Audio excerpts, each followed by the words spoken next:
কোন রকমের ঝামেলা ছাড়াই মাত্র 3 প্যাকেট অরিও বিস্কুট দিয়ে আজ আমি আপনাদের সাথে বানিয়ে দেখাচ্ছি চকলেট কেক। নমস্কার বন্ধুরা, আপনারা দেখছেন সুব্রত অর্চনার রান্নাঘর। আজ আমাদের রান্নাঘরে হচ্ছে চকলেট কেক।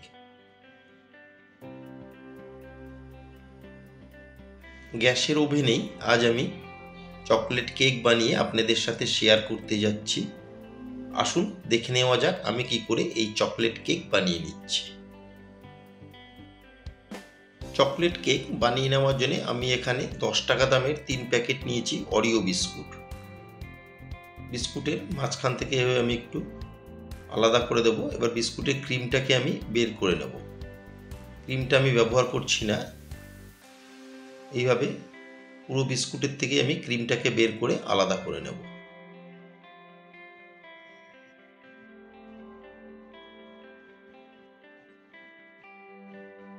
এই 3 প্যাকেট অরিও বিস্কুট দিয়ে যে এত সুন্দর একটা চকলেট কেক বানিয়ে নেওয়া যায়, একবার না বানালে কিন্তু আপনারা বুঝতে পারবেন না। এইভাবে আমি পুরো বিস্কুটের থেকেই ক্রিমটাকে আলাদা করে ফিরিয়ে আসছি। সমস্ত বিস্কুটগুলো থেকে আমি ক্রিমটাকে আলাদা করে নিয়েছি। এবার বিস্কুটগুলোকে একটু হাত দিয়ে ভেঙে নেব, তাহলে মিক্সিং জারে গুঁড়ো করতে সুবিধা হবে। প্রথমে আমি একটা মিক্সিং জার নিয়ে নিলাম, এতে দিয়ে দিলাম মেজারমেন্ট কাপের 1 কাপ চিনি। এই চিনিটাকে আমি ডাস্ট করে নেব। চিনিটাকে একদম আমি মিহি ডাস্ট করে নিলাম। সবসময় কিন্তু কেকে যেই চিনিটা আপনারা ব্যবহার করবেন সবসময় একদম এরকম মিহি ডাস্ট করে নেবেন। এবার চিনিটাকে আমি সাইড করে রাখছি, পরে লাগবে। ডাস্ট করে নেওয়া চিনিগুলোকে আমি আলাদা পাত্রে রেখে দিয়েছি। এখন বিস্কুটগুলোকে হাত দিয়ে এরকম ছোট ছোট টুকরো করে ভেঙে নিয়েছি, যাতে ডাস্ট করার সময় সুবিধা হয়। দিয়ে বিস্কুটগুলোকে পুরো ডাস্ট করে নেব। বিস্কুটগুলোকেও আমি একদম পুরো ডাস্ট করে নিলাম। দেখুন, কেকের জন্য কিন্তু একদম এরকমই মিহি ডাস্ট করে নিতে হবে বিস্কুটকে।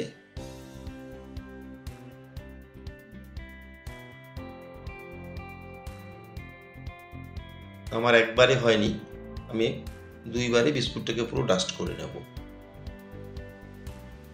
কেকের ব্যাটারটা এবার আমি বানিয়ে নেব, সেই জন্য একটা বোল নিয়ে নিলাম। এতে দিয়ে দেব 3 থেকে 4 টেবিল চামচ সাদা তেল।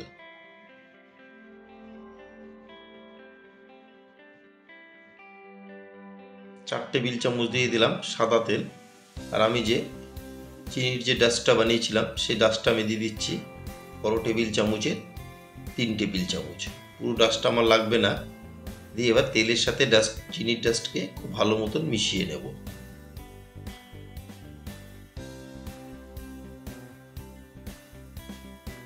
এইভাবে ঘুরিয়ে ঘুরিয়ে কিন্তু একটু সময় নিয়ে বেশ ভালো করে মিশিয়ে নিতে হবে। দেখুন, তেলের সাথে খুব ভালো করে আমি চিনির ডাস্টকে মিশিয়ে নিলাম।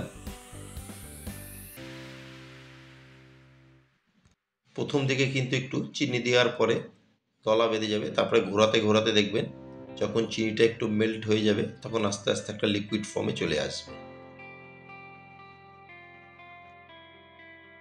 চিনি আর সুগারকে খুব ভালো মতন মিশিয়ে নিলাম। এখন আমি একটা স্ট্রেনার দিয়ে এর মধ্যে আমি দিয়ে দিচ্ছি, দেখুন, মেজারমেন্ট কাপের 1 কাপ ময়দা। আর দিয়ে দেবো আমি 1/4 টেবিল চামচ নুন। আর দিয়ে দেবো সামান্য একটু বেকিং পাউডার। দিয়ে খুব ভালো মতন আমি ময়দার সাথে নুন আর বেকিং পাউডারকে একসাথে মিশিয়ে চেলে নেব। এইভাবে যদি চেলে নেওয়া যায় তাহলে কিন্তু নুন আর বেকিং পাউডারটা ভালো মতন ময়দার সাথে মিশে যায়। এবার সমস্ত কিছুকে ভালো মতন আমি মিশিয়ে নেব।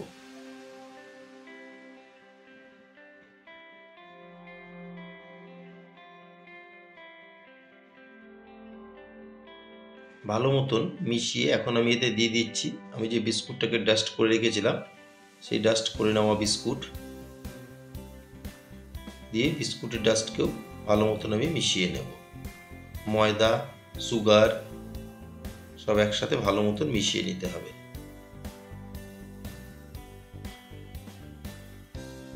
150 ml দুধকে আমি আগের থেকে ফুটিয়েই ঠান্ডা করে রেখেছিলাম, সেই দুধটা আমি এখন এর মধ্যে অল্প অল্প করে দেব আর ব্যাটারটাকে বানিয়ে নেব। একবারে কিন্তু পুরো দুধটা আমি দেব না, অল্প অল্প করে দেবো আর ভালো মতন মিক্সড করে নেব।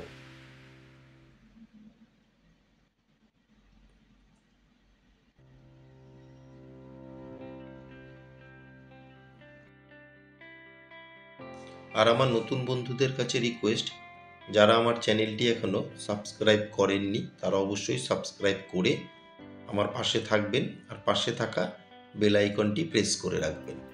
যখনই আমি নতুন কোনো ভিডিও আপলোড করব সবার আগে নোটিফিকেশান আপনাদের কাছে পৌঁছে যাবে। এইভাবে আমি অল্প অল্প করে দুধ দিয়ে একটা ব্যাটার বানিয়ে নেব।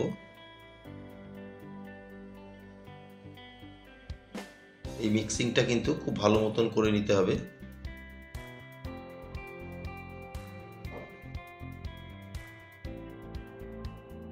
দেখুন ব্যাটারটা কিন্তু আমার প্রায় হয়েই এসছে, ঠিক এই থিকনেসেই থাকবে, এর থেকে আর যেন পাতলা না হয়।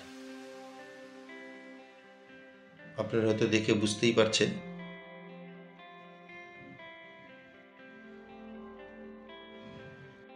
এখন একটা কভার দিয়ে আমি 10 মিনিটের জন্য ব্যাটারটাকে রেস্টে রেখে দেব।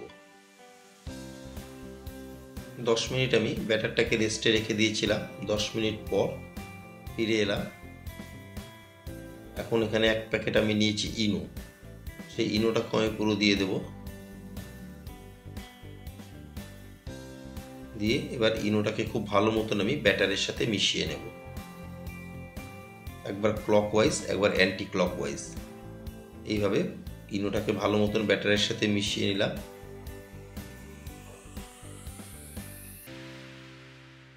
আমার আজকের রেসিপি চকলেট কেক আপনাদের কেমন লাগলো অবশ্যই একটা কমেন্টের মাধ্যমে জানাবেন। যদি কোনো অংশে ভালো লেগে থাকে একটা লাইক, শেয়ার আর ছোট্ট করে একটা কমেন্ট করতে কিন্তু ভুলবেন না। ইনো দিয়ে খুব ভালো মতন আমি মিশিয়ে নিলাম। এখন আরও 5 থেকে 7 মিনিটের জন্য আমি রেস্টে রেখে দেব। আমি এর মধ্যে কেকটা বানিয়ে নেব। এর মধ্যে এখন আমি দিয়ে দেব 2 টেবিল চামচ সাদা তেল। দিয়ে তেলকে আমি ভালো মতন এই ট্রের চারিদিকে ব্রাশ করে নেব।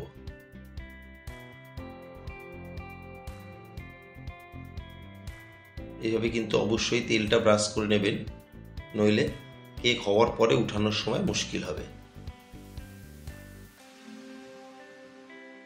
ট্রের চারিদিকে তেল ব্রাশ করে এভাবে আগের থেকে আমি সাইজ করে পেপারটা কেটে রেখেছিলাম। এবার পেপারগুলোকে আমি চারিদিকে পেপারটাকে দিয়ে দেব।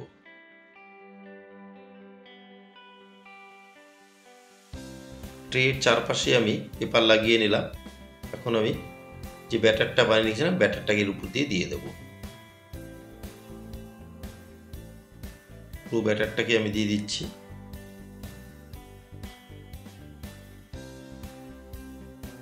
পুরো ব্যাটারটা দিয়েই এখন আমি একটু ট্রেটাকে নেড়ে চেড়ে ভালো মতন সেট করে নেব।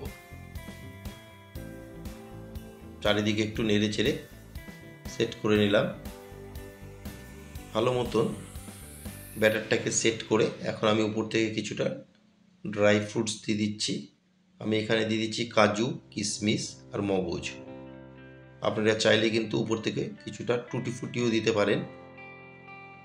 আর জেমসটা আমি পরে দেব, 80% বেক হওয়ার পরে আমি জেমসটা দেব।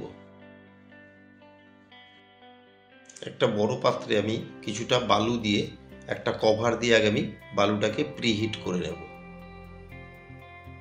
10 মিনিট আমি কভার দিয়ে পুরো প্রিহিট করে নিয়েছি। এখন এর উপরে আমি ট্রেটাকে বসিয়ে দেব।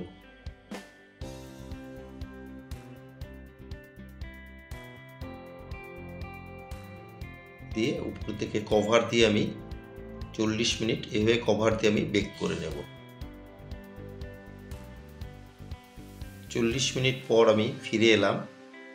একবার কভার তুলে চেক করে নেব। দেখুন কতটা লোভনীয় হয়েছে। আর প্রায় কিন্তু আমার কেকটা হয়েই এসছে। দেখুন উপর থেকে ফেটে ফেটে এসেছে। যখনই উপর থেকে ফেটে ফেটে আসবে তখনই মনে করবেন কেকটা হয়ে গেছে। তো আমি একটা কাঠি দিয়ে আপনাদের দেখিয়ে দিলাম। দেখুন কাঠির গায়ে কিন্তু একটুকু লাগেনি। আর পুরোটাই সুন্দর উপর থেকে ফেটে এসেছে। প্রায় আমার হয়ে এসছে। এখন আমি উপর থেকে কিছুটা জেমস দিয়ে গার্নিশ করে নেব।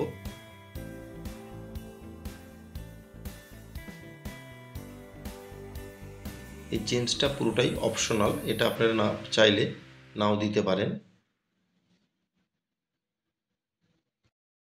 জেমস দিয়ে আরও মিনিট 5 আমি বেক করে নিয়েছি। দেখুন তৈরি হয়ে গেল অরিও বিস্কুট দিয়ে চকলেট কেক। ছুরি দিয়ে কেটে একবার আপনাদের সাথে আমি শেয়ার করছি, দেখুন কতটা স্পঞ্জি হয়েছে। সবাই সুস্থ থাকবেন, ভালো থাকবেন। আবার দেখা হবে পরবর্তী একটা রেসিপির সাথে।